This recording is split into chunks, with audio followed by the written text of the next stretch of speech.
West always tries to take the responsibility of telling the world that we are the most civilized ones, and now we will tell you that what is right and what is wrong.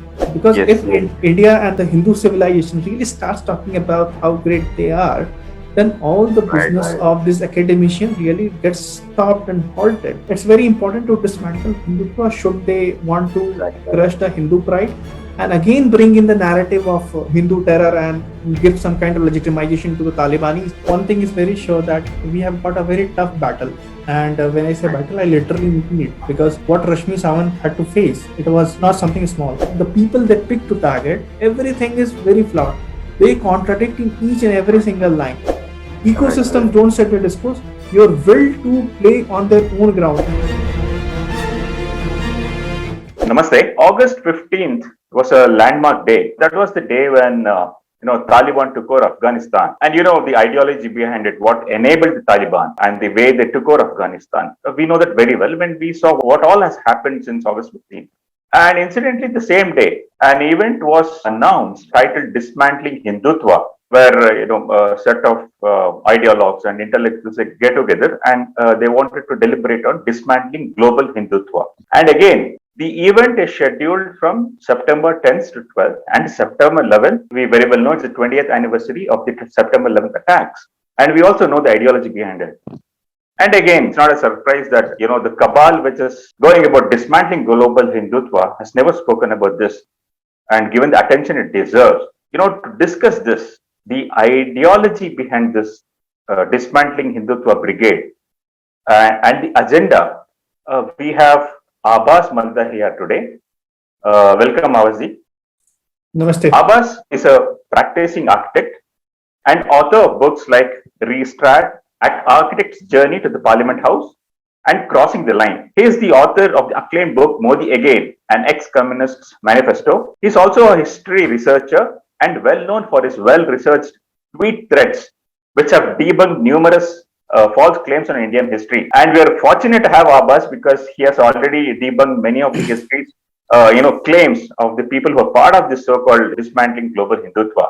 I welcome you, Abbasji. Thank you so much, Prashantji. It's indeed a pleasure to be here on the Samvad World. And of course, the subject we are discussing is of great importance. Right. And it really caters to a lot of facades which needs to be touched upon. And it is very interesting that, like you mentioned, that it all happened on 15th of the August, the auspicious day of our independence, and the thing started turning around. The event announced, and then we see that the dates which are kept are again very much in sync with the past or the history which we have seen in the modern times relating to the particular ideology.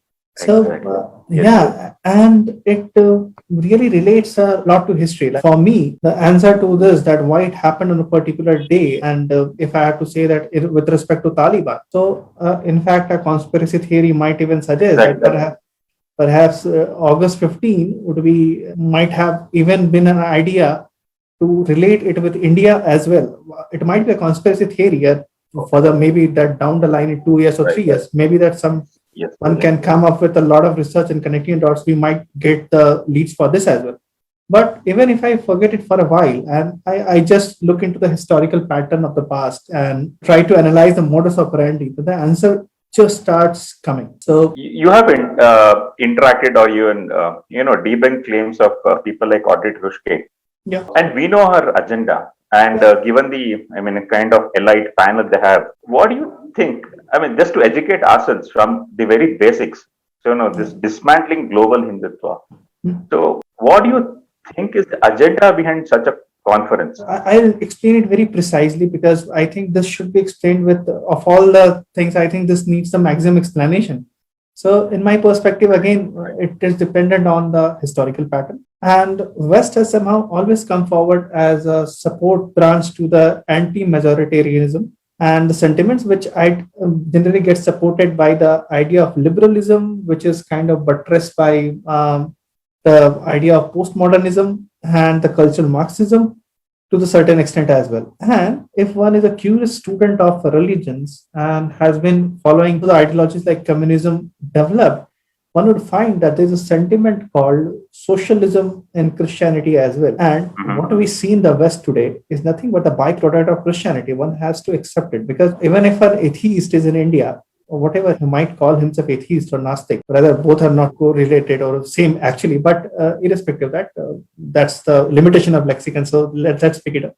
So an atheist will also see that he would be related with our civilization. Everyone draws something from its own civilization. So whatever West peddles somehow really comes from Christianity. We have to accept it and move on. In fact, Marx's idea was highly inspired with the Judeo-Christian thoughts. Many people might not be aware about it, but that is how you can abandon it. You can say that I don't follow it, but somehow you have an influence. Fair enough. That is something which is not to be discussed over here. But we need to understand that there are two industries which are predominantly a backbone of the West. One of them is the arms industry, and the other is the industry of academia. These are two very prominent industries, and they both go hand in hand to support each other. I will explain it how. In both cases, we have got certain set of people who work hard to draw the business out for each other. And that is how the whole thing works.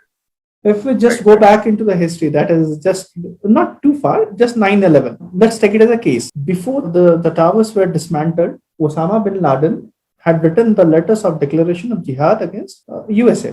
And in that, he had quoted extensively from Quran and Hadith.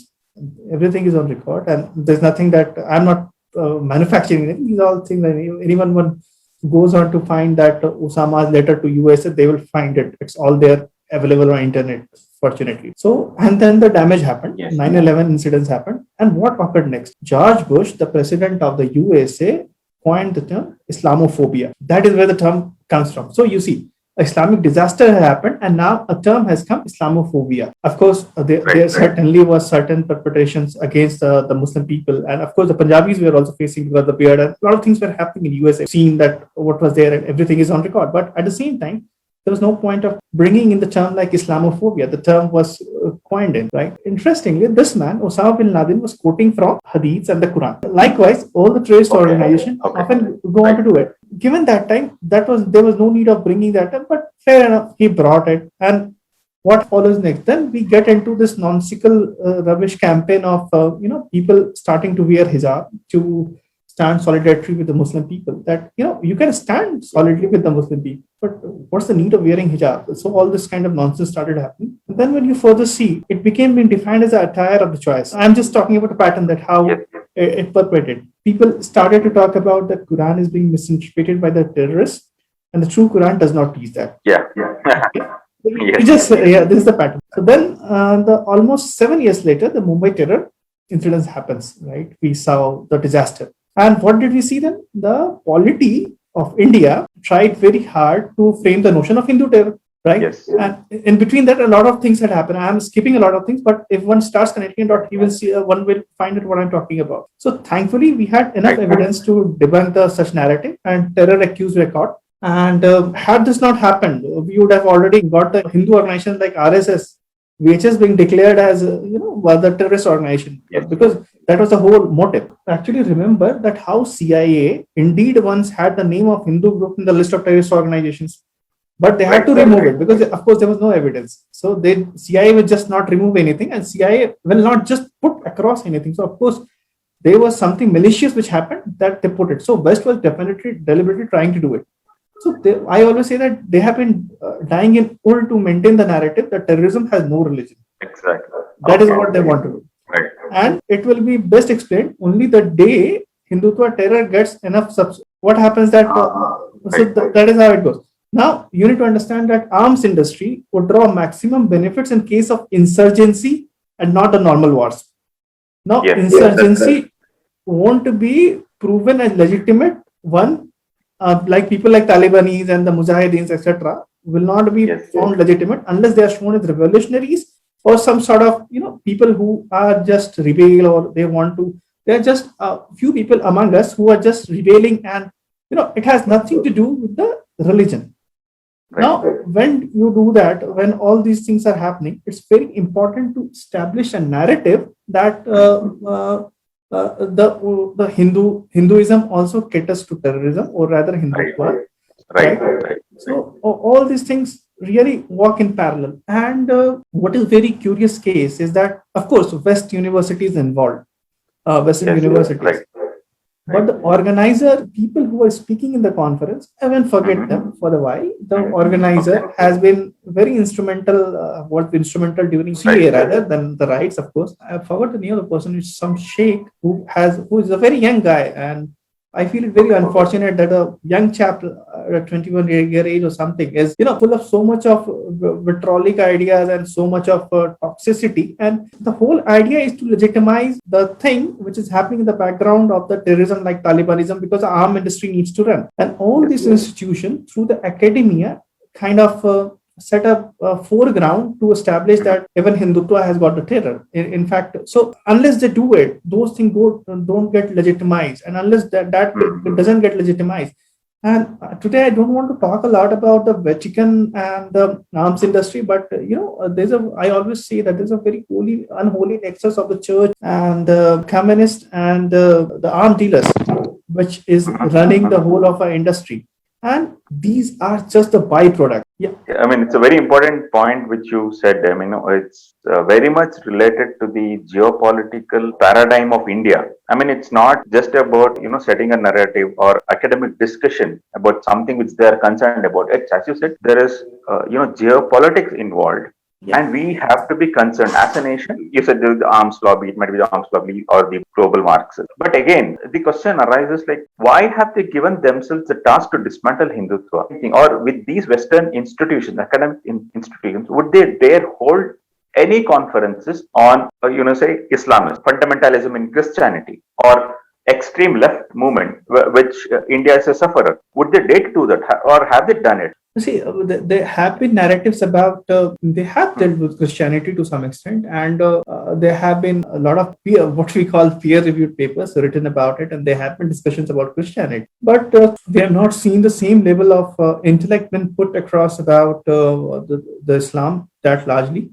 And of late, very in the recent times, definitely Christianity is also not getting enough of focus, which it should have been. And we find a very curious case that West always tries to take the responsibility of telling the world that we are the most civilized ones, and now we will tell you that what is right and what is not.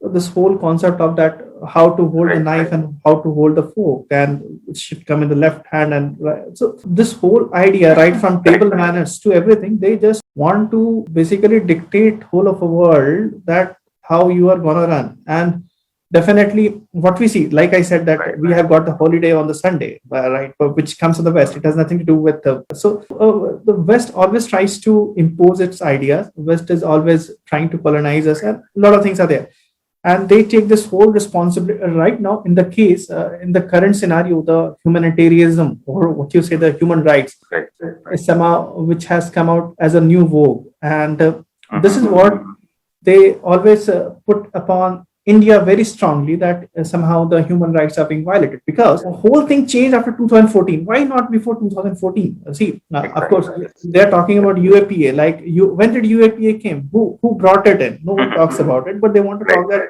after 2014, and then suddenly this thing happened. And there are many such things. So they have got problem with a certain regime, if I put it very clearly. And this regime also subscribes to the idea of Hindutva to some extent. I will not say it because our political party cannot affiliate itself to a complete religious identity. This is what I understand. But of course, they do come with, and somehow this regime, not rather regime, the government has got the full support of the government, full support of the people of India. So the elitism has gone off completely. People are not so much bothered about the West, and we have come allowed to speak about our identity. And this idea, and all of us are right now talking about Hindutva. All of us are talking about what you can say, the Hindu-ness, if I have to put it rightly. All of us is taking a pride in being the state of Hindu. So what it does is that is the biggest problem, because if India and the Hindu civilization really starts talking about how great they are, then all the business of this academician really gets stopped and halted, whether they come out with the fake narratives around Sati Pratha or many such things, right? And just Macaulay needs to be remembered. He had very clearly said that one who gets educated. It's an irony that today we are also speaking in English. That perhaps I have been in Yeah, Karnataka, but I've right, not been right, so right. fluent with Kannada. But how versed I am with English. So what it does is that Macaulay had said once that one who will get the English education will never be loyal to his own religion. And he was talking about the Hindus of India at that time, majorly about the Bengal in that period. Right. So that has been upon us, and somehow we have got a lot of Macaulay Putra and Putris, which are the Yes, big right. market. So yeah, there we are. Yeah, yeah, and it's such an important thing which we miss out. One is the white man's burden, the colonial legacy, which still continues, which they have to continue to kind of civilize us. So that is that. I mean, along with earlier what you said about this entire industry of the left academicians getting together. I mean, you've been an author, you've interacted with academicians. What about the institutions themselves? So why is it so difficult for them when they associate, when they choose to associate, when their departments of Georgetown University associates with this conference, and they have a fact sheet on RSS, which is, I mean, it doesn't stand scrutiny of even a novice, a scholar. So such institutions get together with this. What does it say about them when they can't get the definition of what Hindutva means? I mean, fine. I mean, there's a cabal which has to target this culture, what they call it as Hinduism, whatever Hindutva way of life, whatever it is. But what is it? Why is it so difficult for them to understand the meaning of Hindutva? I mean, you have written threads about what Hindutva means several times, and it's one of the most read threads of you, I think, on Twitter. So, I mean, why is it so difficult for them to understand? I will pick one of the intelligent person for this to discuss about is definitely Shashi Tharoor, right? He understands the nuances of the subject. He is very well aware about it. And he is very categorical when he uses the term Hindutva. And that is when it gets more dangerous. I'll tell you why. We have got two sets of Hindutva. So one is Hindutva as a word itself, which has got its own literal meaning in lexicon, and it has first time it was coined by Chandranath Basu in 1892, and that is when it appears. Hindu plus ism first as a word appeared in 1830s through an affidavit. So again, it was more of a white man's burden that when they added ism to our religion of faith, and somehow that was a period when the Christian modernism and all were in the vogue, and the modernist ideas were just erupting. Christian modernism definitely was much more earlier, but modernism was widely erupting that time. And ism was something which was added to certain movements, certain things which they saw as non-mainstream. So, like a lot of things occurred, like feminism was one of them as a word. Like when you add ism to female, exactly. What it was a movement. It was a need. So when you say Hinduism, it becomes a movement of a Hindus, or rather, what you can say, a procedure, or it just becomes a set of instruction or certain set of thing which the Westerns are not very acceptable to that time, like how feminism too was. So they added the thing, and in USA, it was used basically for things which they found to be derogatory, and it was not very very something to be very proud of. So when they added ism, they limited the diversity and also the expand of the word called Hindu, because Hindu, as we know, that the first time was coined by Darius I. Yes, there are a lot of people who talk about that, it's mentioned in our scriptures as well, but I never found it. I never found it in our Shastra. There's a claim. The day it will be found, I will accept it. But till now, it's not this. I follow the Upanishad ka path, and I will not accept anything which is, just so. But Darius I speaks about it. Darius I was a Persian king in 6th century BC, and the people who lived beyond the river Sindhu, and that is the word from where even Savarkar also takes the meaning of Hindu. But even if Darius I is talking in that respect, that also Sindhu, whether it's become Hindu or Hapta Hindu or Sub Hindu, whatever, it is our own thing. And then when the people beyond the Indus were practicing different kind of ideas because of the geographical limitations. Like, of course, I don't subscribe to the complete idea that all the Indians were vegetarian as well, because the different geographies also had different kind of notions and limitations of food, and a lot of things were there. Yes. And accordingly, even the rituals, which erupted. So there was a lot of diversity. All these were called Hindus because they were beyond the river Indus. And somehow they all followed the dharma, which is Sanatana. When I say Sanatan Dharma, it is something which is following going in accord with the Reet. Reet is nothing but how the cosmos, the working of the cosmos, and the very natural rules, like the flow of water. We have to, always show our obligations to the sun because it's giving us light. So we will show the obligations to the flowing water because it gives light. So we were following the dharma of the Sanatana, which is very natural, and that's why Sanatan Dharma became the religion of the people who were the Hindus. So that's why around. But religion again doesn't translate to this. But when it comes to Hindutva, anything what you're doing to prove yourself or to show that you are a Hindu rather is Hindutva. That is like Naritva, like it's the character of a Nari. Right? Yes. So when Chandranath Basu wrote about it, it had more to do with a lot of essence of being Hindu. It was more about tradition. But when Savarkar used this term, and this is where they are targeting us. So because they have problem with Savarkar, because the moment of Savarkar it starts coming out. I'm really glad that the magnum opus of Vikram Sampradaya has really exposed a lot of things. And somehow if one starts reading it and one further goes on to digging the kind of references what he has given, it might even end up being proven that Savarkar was a pioneer of our independence movement and he got us independence because he is linked with INA. There was a lot of defection which happened in INA. This was his idea and Mahasabha's idea. Had that not happened, Britishers won't have gone back. So, now when Savarkar is talking about Hindutva, he is talking about a Hindu nationalism. He's talking about Punya Bhumi and Pitra Bhumi. That is his whole idea is. And he said that I have not to do much with the tradition or the ritual. And it's very much different from Hinduism. And this is what he brings the case in 1920s. And it happened in the time of the Khilafat movement, right? Of the Khilafat movement. And also, Hindus were not very united, and it was a bit too ambitious to say that things were very right in our system. There was no caste-based atrocities and the thing. Yes, they were there. We have to acknowledge it. It happened that time. Yes. It might not be the intention of our the Shastras, or which might not be the case in our ancestral time, because Strabo, the Greek historian, writes that India is such a pleasurous place. He doesn't find any slavery here, and he doesn't find anyone being oppressed. So I do understand that it was definitely a recent phenomenon, but it was there by that time. Hindus were very much divided. Everyone wanted to recognize themselves as Lingayat. Everyone, but for the Muslims, it was just a Muslim. It was the one denomination was there. So when it came to the voting representation, there were a lot of issues, and Hindus need to be united. And in Indian army also, we didn't had a lot of representation. We didn't have a lot of people because of all these issues. Right. So it was very important to arm the Hindus, and because he was fearing the civil war also, which might come, because he saw a lot of things in a cellular jail. And he was a very secular, so-called secular guy, because I don't subscribe to the idea of secularism, so I say so-called secular. Yeah. But in the recent perspective, initially he was a secular guy also, because he has praised Bahadur Shah Jafar in his book 1857, War of Independence. And then why suddenly there is a transformation?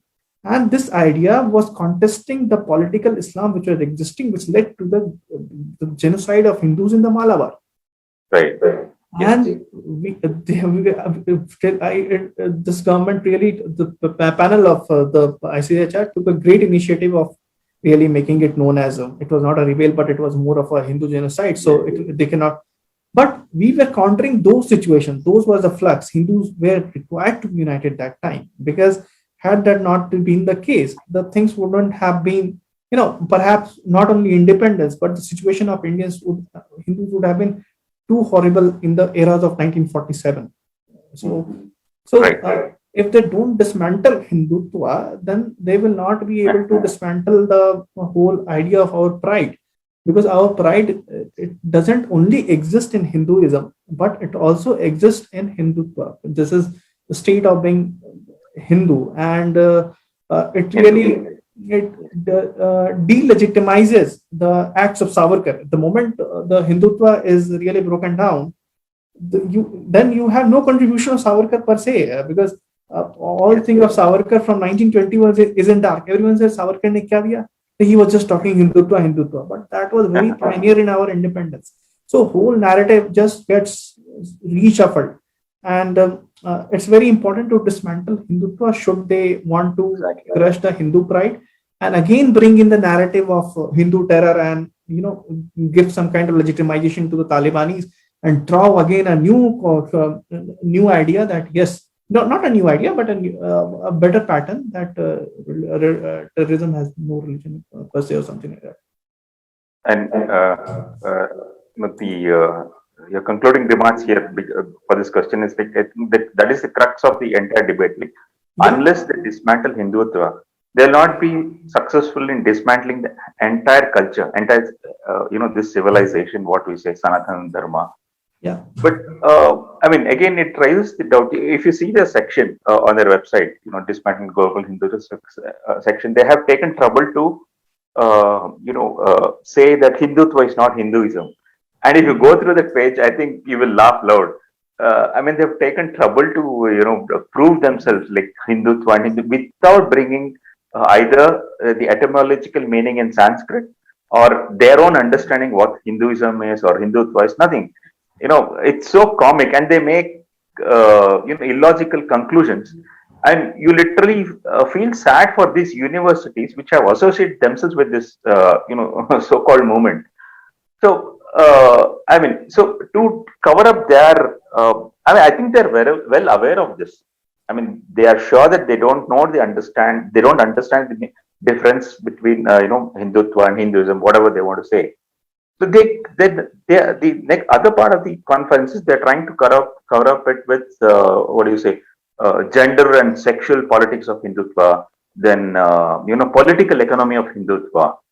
These are the other sections, and they conflate Islamophobia, white supremacy. I mean, how they're trying to build up this narrative. So my next question is, given this, this elaborate setup, I mean, there's one thing which the government of India can do, whether it's the Ministry of External Affairs or the government itself, taking it up at the, foreign relations level. That's one thing. But what is it that our own, diaspora, which is there in these countries where these universities are there, and common people, what is that we can do? I mean, there are people like you who are taking the trouble to research and put out things. But what is the diaspora, or people who are researching, who are interested, the young scholars? What is that, in your opinion? These people can do. Not only to counter it, but to give a different perspective to this whole debate. See, of course, one thing is very sure, that we have got a very tough battle. And when I say battle, I literally mean it, because what Rashmi Sawant had to face, it was exactly, yes, not something small. And of course, she she had certain merit. That's why she was there, and she was again picking up the voices of the Hindu. That's why she was targeted. She was targeted for being a Hindu. So if I pick this thing, okay, Hinduism is different and Hindutva is different, then why pick on her? Because she's talking about she believes in a faith, and she believes in her idea of being Hindu. Then why should you even do to her what you did? This shouldn't ever happen. Now, when it comes to that they are setting the narrative that Hinduism is different, Hindutva is different. So even if I just say, pick up one of the speaker on the Tuskegee, right? So, let's assume that she's an ally of the Hinduism, right? Okay. Now, I'll just expose her in just 2 minutes. It'll just take me 2 minutes to expose her completely. Yeah. So what she does, that she had taken the PR agency of Aurangzeb, as we all know. Right. Yes. So Aurangzeb would be the first, had he been alive, he would have fired her immediately, because her PR is too bad against what he wanted himself to be known. Yes. Had it been not the case, he wouldn't have taken the thing to get Fatwa Alamgiri being written. Alamgiri. Yeah. So what does So what does this talks about? It has got few very important points. One of the point is that the right of Muslims to purchase and own slaves. This is what Fatwa Alamgiri talks about. Fatwa Alamgiri then talks about no inheritance of rights for the slaves. It talks about Muslim man's right to have sex with the slave girl he owns or owned by another Muslim with the master's consent. Slaves require permission of the master before they can marry. An unmarried Muslim may marry a slave, he Mhm. owes, but a Muslim married to a Muslim woman may not marry a slave. Mhm. So now he talks about Hindutva. Hindutva is the problems of a Hindutva.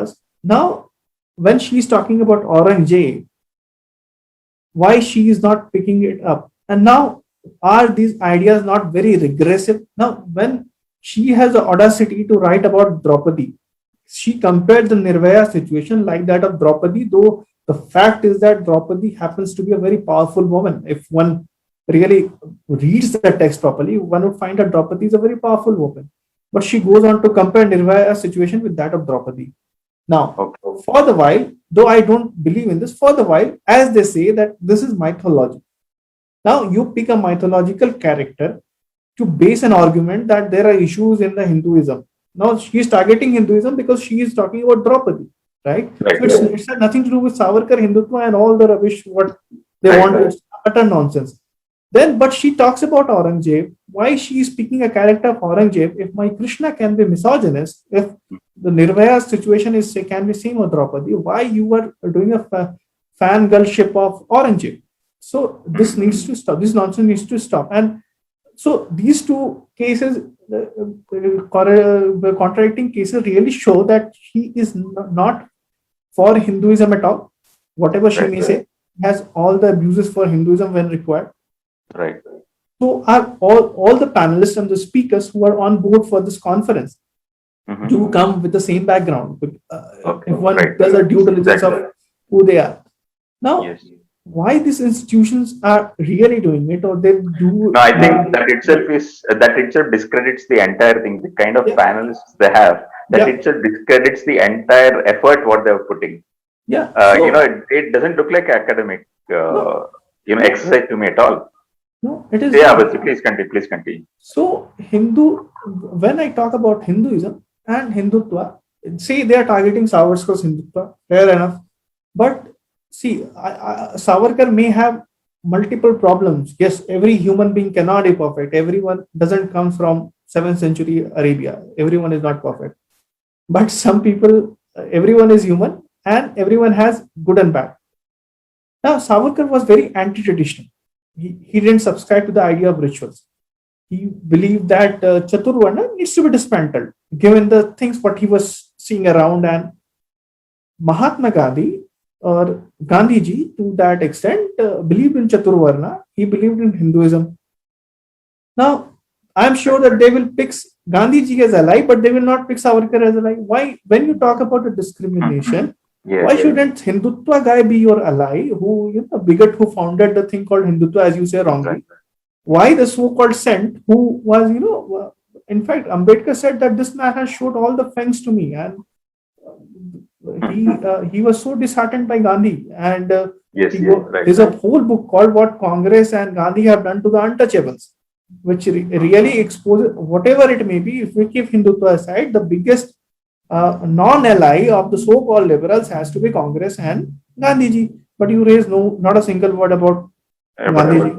You don't raise a single word about Congress, what they did. But today, you have to target Hindutva, though it was opening up the temples for the Shudras that time. That they need to come. It's a different debate whether that was right, Savarkar did right or not. Ritual and tradition is something different. Tradition has to be respected.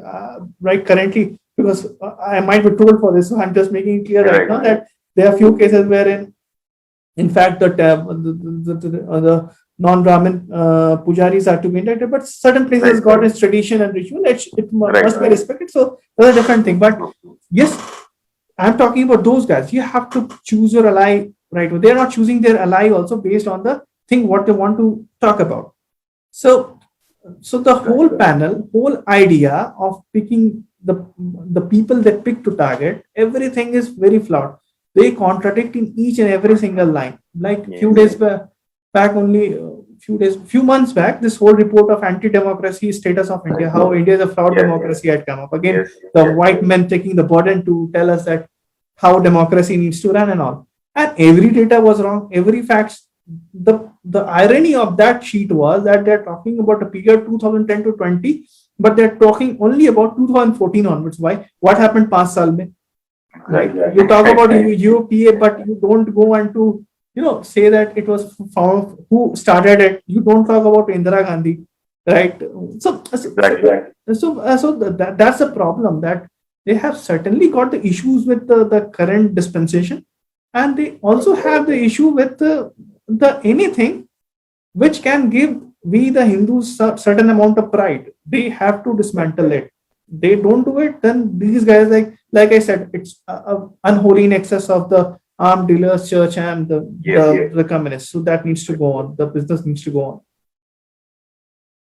And that's that's kind of sums up what we need to. We just need to expose them in the way their own lack of rigor in whatever they're doing, and their agenda is which is not exactly academic. I mean, it's nothing to do with academics. It's more of an agenda to dismantle the civilization itself. That is one task which I think which needs to be done. So But I'll just add one thing, Prashantji. Because I saw a trend. People can again troll me for this, but I saw a trend that ban Hotstar, uninstall Hotstar for this Mughal series. Yes, so that's a very yes. wrong approach which you guys are doing. This is what exactly they want. They want to be disruptive. See, what I did, I saw a lot of problem in this whole setup. Like first of all, I don't have any sympathy with the director. I don't know him personally also, so I have nothing to do with But was first thing that the film is based on a fiction itself. That is a historical fiction of Alex Rutherford. I'm sure that many of us might not have read that book as well. We need to do first exercise of reading that book. Next exercise should be to then talk about what is the problem with the film. Then rather than going, if you start talking about uninstall Hotstar, you will what you will do is that you will remove one of your platforms where you can do something or other. We have to go on their own wicket to play the match. You just can't say, hum to khelenge hi nahi. So that is not the way it does. So what I have done right now, I am writing my whole series on the Mughals. I took up the task. So great. So the first volume would be coming out very soon about the Babur. So that is, we have to follow that process rather than being very Gandhiwadi when it comes to boycott, right? It is not the right way.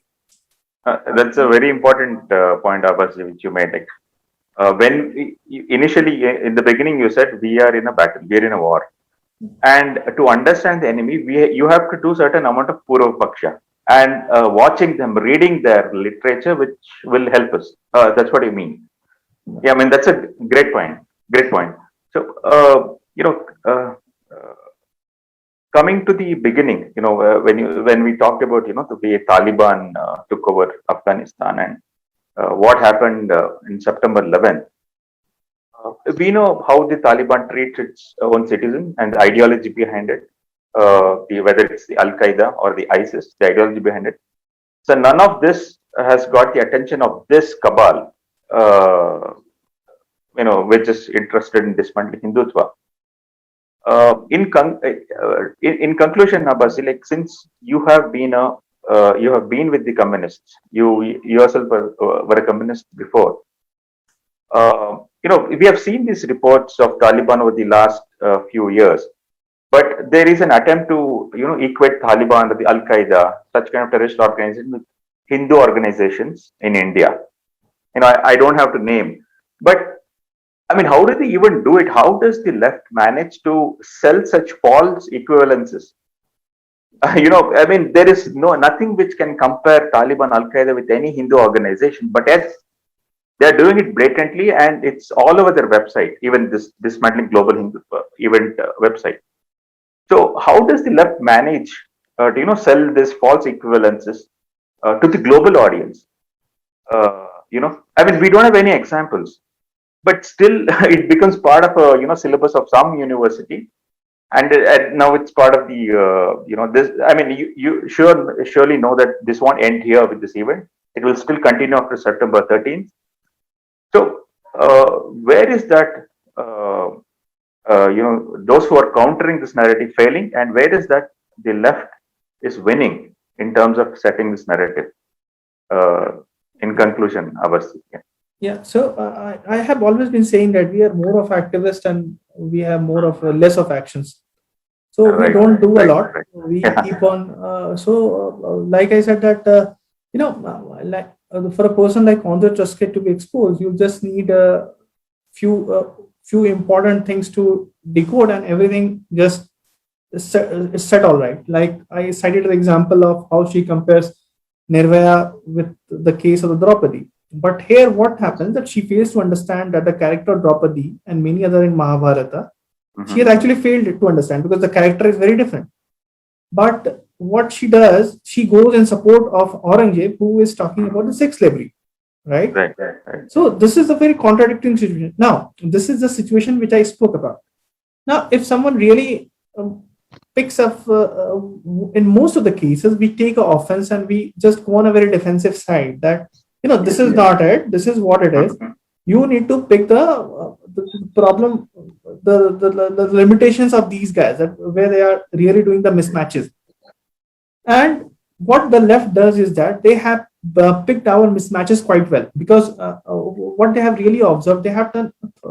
I have to be very honest about it. They have really done enough of honest study about our civilization, and I'm sure that because today Irfan Habib might say that Mughals are great or something, but when you pick his book Cambridge Economic History of India, when he talks about the Mughals, it is one of the best literature to know the atrocity what Mughals have done. Right? Right. So they have done enough of work, and now what they are doing, they are taking full advantage of we not doing enough of work. And this is so, like for example, if she goes on to write an article, Anu Taski goes on to write an article or something about Aurangzeb, we have not put we don't have a lot of people who are coming out of with a book of that level which can really be shown through to the international audience. And we need to play on the same level playing ground. I don't believe in creating ecosystems, if I be very honest, because this whole world is my ecosystem and I will not let it be hijacked by anyone. If there's an institution, like I always say, there's a great institution called JNU, there's infrastructure. I want our guys, when I say our guys, Dhami people, to go there and teach and study. It's an infrastructure. I don't want to be closed or shut or anything. So goes with the publishing houses. So goes with everything. We have to play in their own ground. So that you can say, because it's also important to reach out to the people who are sitting on the fence. They're unable to decide that what happens that say Andre Trotsky's book comes, which is then a bestseller list. So who is completely unaware, wants to start reading about history, searches out your Mughal, and this book comes, he will just go and buy it and he will have an opinion. But what great we have done to, not counter, to bring a book on a parallels to really show that what exactly is the face of Aurangzeb. Right. And this needs to be on all the platforms where Andre Trotsky's books are being sold. So you cannot, we are not supposed to limit ourselves at discourse. Like how beautifully Vikram Sampath is doing it, right? He is one who has really set an example that how you set the discourse. Ecosystems don't set the discourse. Your will to play on their own ground. Like, I do consider that Rahul Dravid was better batsman than VVS Lakshman, because VVS Lakshman was an Indian wicket player. But when it comes to Rahul Dravid, he could face the guy on the bouncy wicket of the Perth. That is what is brilliance about. So we need to, these things are not related, but this really sets an example that why, one can be greater on, you can set a narrative than, being a frog in the well and live in your own echo chamber. Yeah, thank you. And that's a great way to conclude and set the path forward, Abazi. Reaction, just being reactive is not something which has to happen. As you said, in more of action in terms of, studying, decoding them, as you said, And instead of taking offense, what we have to do is to study and expose them. And then this again, we are, I mean, kind of having this conversation because there was because of this event. And even after this event, anyway, we'll continue to discuss these things because that's not where they are going to stop. And this narrative building exercise at the global scale will continue, and your inputs again will be very valuable. And thank you, Abasi. Thank you for speaking to some other word. Thank you, Prashantji. It's a pleasure being here. Yes. Thanks, Abasi.